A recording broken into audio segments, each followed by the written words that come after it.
नमस्कार, मैं हूं आपके साथ अंकिता पाल। बुलेटिन की शुरुआत करते हैं।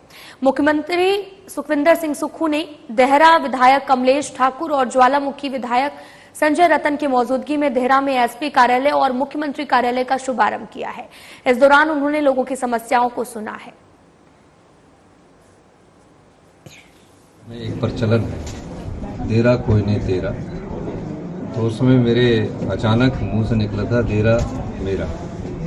अब क्या पता था उसके बाद विधानसभा का चुनाव होना है और विधानसभा के चुनाव के बाद मेरी धर्मपत्नी को यहाँ से चुनाव लड़ना पड़ेगा और हमने चुनाव लड़ा। देरा की जनता ने बहुत बड़ा योगदान हमको दिया और कांगड़ा की राजनीति में जहाँ 15 विधायक है, एक विधायक कांगड़ा से चुनकर कमलेश ठाकुर जी आई है, तो निश्चित तौर पर देहरा जो 15 कंस्टिट्यूंसी में थोड़ा सा पीछे रह गया था, उसके विकास में हमने धीरे धीरे प्रयास कर रहे हैं और हम इसमें धीरे धीरे आगे बढ़े। सबसे पहले यहाँ एसपी ऑफिस दिया, फिर बीएमओ का ऑफिस दिया, फिर एससी आईपीएच ऑफिस दिया, फिर एससी पीडब्ल्यूडी ऑफिस दिया। ये सारे ऑफिस हमने एससी इलेक्ट्रिसिटी बोर्ड दिया। ये सारे ऑफिस यहाँ खोल दिए गए हैं और इनमें पोस्टें भी सैंक्शन कर दी गई हैं। और अभी जू के लिए पानी के लिए 5-4.5 करोड़ रुपये स्वीकृत किया।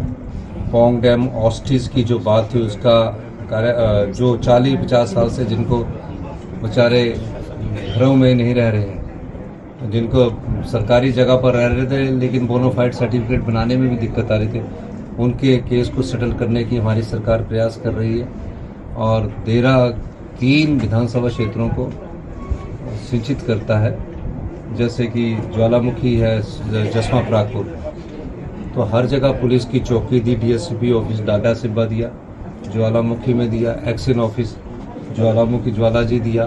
तो ये सारे ऑफिस इसलिए दिए गए कि बड़ा जिला होने के बाद, जिले तो कई है, बड़ा जिला होने के बाद इन क्षेत्रों का जो विकास पिछले कुछ समय से रुका हुआ था उसको आगे बढ़ाया जाए। देहरा को टूरिज्म की दृष्टि से हम विकसित करने जा रहे हैं। देहरा में और पोंग में जहाँ पानी होगा वहाँ शिकारा भी चलाएंगे, हाउस बोट्स भी चलाएंगे, जेट स्की भी चलाएंगे और क्रूज भी चलाएंगे पूरे कांगड़ा क्षेत्र में, क्योंकि मैंने पहले कहा था कि कांगड़ा को टूरिज्म कैपिटल के रूप में हम विकसित कर रहे हैं। इस दिशा में भी हम काम कर रहे हैं और देहरा में जल्दी ही एक अच्छा सा होटल भी हम यहाँ बनाने जा रहे हैं, जिसके लिए अधिक से अधिक हम पैसा स्वीकृत करने की कोशिश करेंगे और जो भी देहरा के विकास में हो सकेगा।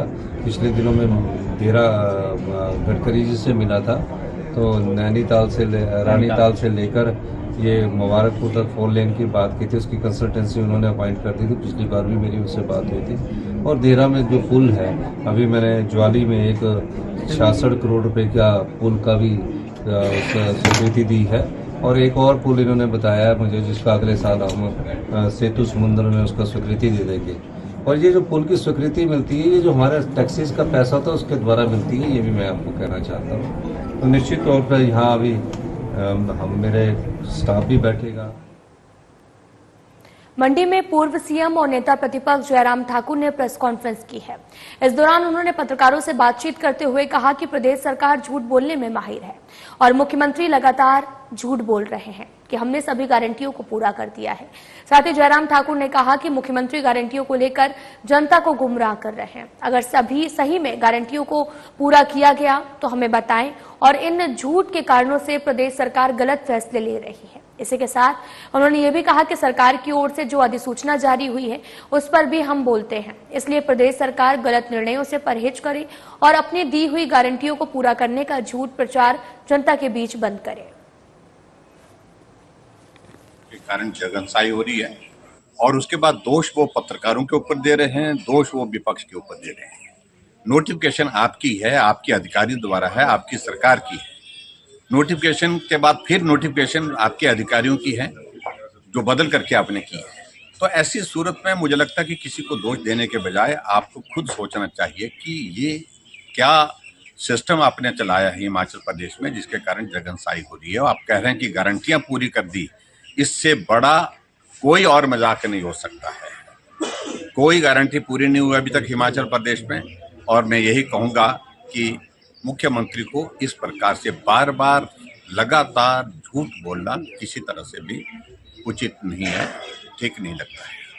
अब मैं एक और बात भी कहना चाहता हूं कि हिमाचल प्रदेश में जो गारंटियों के कारण जो एक माहौल बना है, एक परिस्थिति बनी है, वो पूरे देश का एक मुद्दा बन गया है। आज पूरे हिमाचल का जिक्र पूरे देश भर में गारंटियों की वजह से हो रहा है, और उसके दबाव में चलते हुए जिस प्रकार के फैसले हिमाचल प्रदेश में लगातार लिए जा रहे हैं। मंडी के सुंदरनगर में बीजेपी के संगठनात्मक चुनाव को लेकर बीजेपी बैठक कर रही है, जहां पर नेता प्रतिपक्ष जयराम ठाकुर की ओर से प्रदेश की कांग्रेस सरकार पर गारंटियों सहित मंत्रियों में नाराजगी को लेकर निशाना साधा, जिस पर सीएम के मीडिया सलाहकार नरेश चौहान ने पलटवार किया और बीजेपी नेताओं पर लोगों को भ्रमित करने के लिए बयानबाजी करने के आरोप लगाए। नरेश चौहान ने कहा कि बीजेपी नेताओं में वर्चस्व की लड़ाई चल रही है, बीजेपी के संगठनात्मक चुनाव चल रहे हैं और नया अध्यक्ष बनेगा, इसको लेकर नेताओं पर साफ तौर पर दबाव नजर आ रहा है। उन्होंने कहा कि कुछ दिन पहले भी बीजेपी के विधायक ने बिलासपुर में बैठक की थी, लेकिन यह अफवाह फैलाई जा रही है कि कांग्रेस नेताओं ने बैठक की थी, जबकि ये बीजेपी के संगठनात्मक चुनाव को लेकर थी। ठाकुर जी हैं जो विपक्ष के नेता हैं, मुझे समझ नहीं आ रहा, बार बार इस सरकार को गलत जानकारी या गलत प्रचार करके इनके ऊपर इनकी पार्टी का दिल्ली से कोई दबाव है, मुझे समझ नहीं आ रहा। जब भी कोई इलेक्शन आता है राज्य का, भी हरियाणा का चुनाव था, जम्मू कश्मीर का चुनाव था, अब दोबारा से महाराष्ट्र और झारखंड के चुनाव की वजह से वो दबाव इनके ऊपर भी देखा जाता है, बड़ा दुर्भाग्यपूर्ण है। तो वहीं शिमला में वोकेशनल शिक्षक धरने पर हैं और प्रदेश सरकार से सरकारी उपक्रमों के तहत में नियुक्ति दिए जाने की मांग कर रहे हैं। वोकेशनल शिक्षकों का आउटसोर्स कंपनियों पर वेतन में अनियमितताएं बरतने और विभाग के निर्देशों के बावजूद समय पर एरियर का भुगतान न करने का आरोप है। शिक्षा मंत्री ने समय पर एरियर का भुगतान न करने वाली कंपनी के खिलाफ एक्शन लेने की बात कही है। साथ ही वोकेशनल टीचर्स को सरकारी उपक्रम के तहत में भर्ती देने के मामले में शिक्षा मंत्री ने कहा कि सरकार की वित्तीय बाधाएं भी हैं और साथ ही देश के ज्यादातर राज्यों में कंपनियों के माध्यम से वोकेशनल टीचर्स को नियुक्ति दी गई है। विभाग की वोकेशनल टीचर्स के पॉजिटिव अप्रोच है।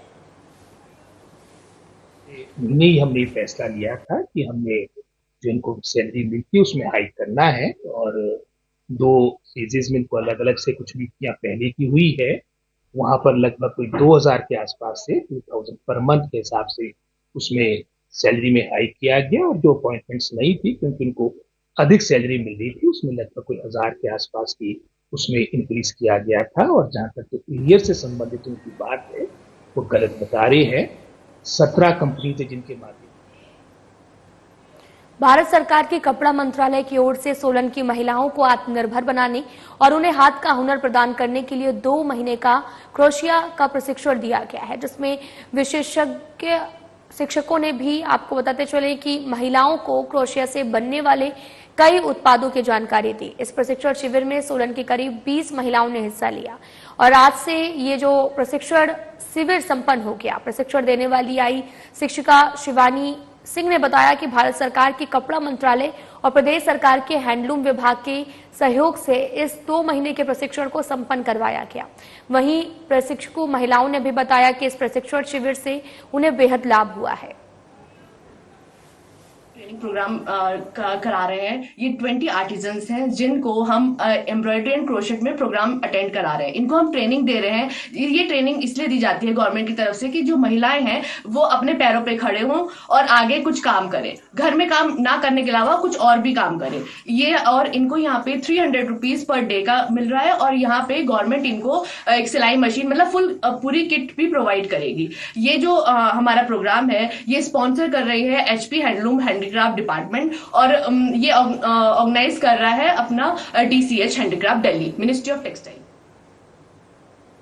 कुल्लू मनाली NH3 पर डोलू नाला टोल प्लाजा को फिर से शुरू करने का विरोध होना शुरू हो गया है। स्थानीय लोगों का कहना है कि केंद्रीय परिवहन मंत्री नितिन गडकरी ने बताया कि नेशनल हाईवे पर सिर्फ 60 किलोमीटर की दूरी के बाद ही दूसरा टोल प्लाजा स्थापित किया जा सकता है, लेकिन डोलू नाला और टकोली टोल प्लाजा के बीच में महज 38 किलोमीटर की ही दूरी है।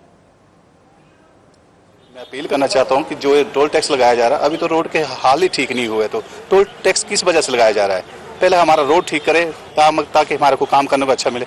पहली बात हमारे पास टूरिस्ट नहीं है, कुछ नहीं, टूरिस्ट नहीं आ रहा रोड की वजह से, तो टोल टैक्स लगा के हमारे गरीबों पर ही पेट पर ही लात मारी जा रही है हर बार। अगर ये टोल टैक्स बढ़ता तो हमारा किराया भी बढ़ेगा। हर एक चीज में बढ़ोतरी हो रही है, हर एक चीज में बढ़ाने की कोशिश करे। थोड़ा पब्लिक के बारे में सोचे सरकार कि पब्लिक के हित में क्या काम करना है। ये नितिन गडकरी जी अपना तो हाल ही में स्टैनफोर्ड यूनिवर्सिटी और साथ ही एलएसवी की ओर से भी जारी की गई टॉप 2 जो वैज्ञानिकों को सूची में अपना नाम दर्ज करवाने वाले उप तहसील पछोता के ग्राम पंचायत टाली भुज्जल के युवा वैज्ञानिक डॉक्टर रितेश वर्मा को पंचायत वासियों ने स्मृति चिन्ह, टोपी और शॉल भेंट कर सम्मानित किया है।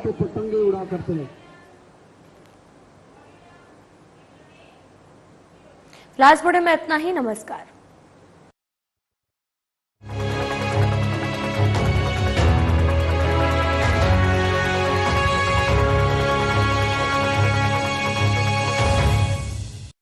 कुछ लोग खाते पीते तो बहुत है, फिर भी उनकी सेहत नहीं बनती।